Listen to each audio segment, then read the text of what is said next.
Mshukuru Mwenyezi Mungu. Tangu tumewasili hapa Zanzibar siku ya Jumatano tukitokea Dodoma, tumefanya mazoezi kwa takriban siku mbili nje ya uwanja wa Amani, na hii leo tunafanya mazoezi yetu hapa katika uwanja wa Amani kuelekea katika mchezo wetu wa dabi ya ligi kuu ya NBC. Kwanza ni furaha kubwa na faraja kubwa kwetu Simba Sports Club hii leo kupata nafasi ya kufanya mazoezi katika uwanja wa mechi, na kwa lugha nyepesi naweza kusema kwamba Simba Sports Club tumeukomboa mpira wa Tanzania.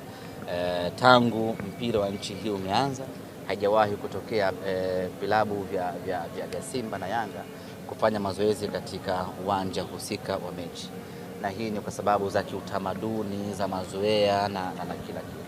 Lakini Simba Sports Club tukaamua kukomboa mpira wetu na kuachana na mazoea na utamaduni.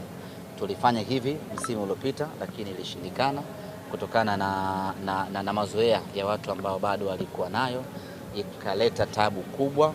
Lakini popote ukiona giza linazidi, maana yake mwanga unakaribia. Kwa hiyo leo hii tumefanikiwa na Simba Sports Club tumefanya mazoezi hapa katika uwanja wa Amani siku moja kabla ya mchezo, na wapinzani wetu vile vile wamefanya mazoezi hapa katika uwanja wa Amani, na wamefanya mazoezi hayo kutokana na ukombozi wa kifikra ambao Simba Sports Club tuliufanya, na hatimaye hii leo sasa anafurahia kanuni na muongozo wake namna ambavyo umeweka.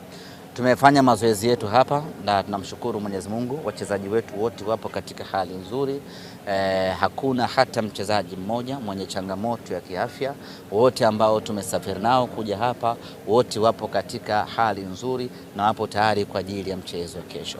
Mchezo wa kesho wa dabi, kwanza tuseme ya kwamba ni siku kuu ya mpira wa Tanzania.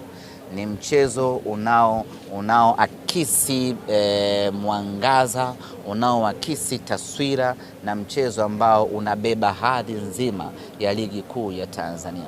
Kama ambavyo unaona Muislamu anafunga siku zote, alafu ikifika ile siku ya kufuturu ya Idi, ile furaha aliyokuwa nayo, kile kilele cha raha alichokuwa nacho, ndicho kilele cha raha ambacho tunacho wa Tanzania kuelekea katika mechi hii ya dabi.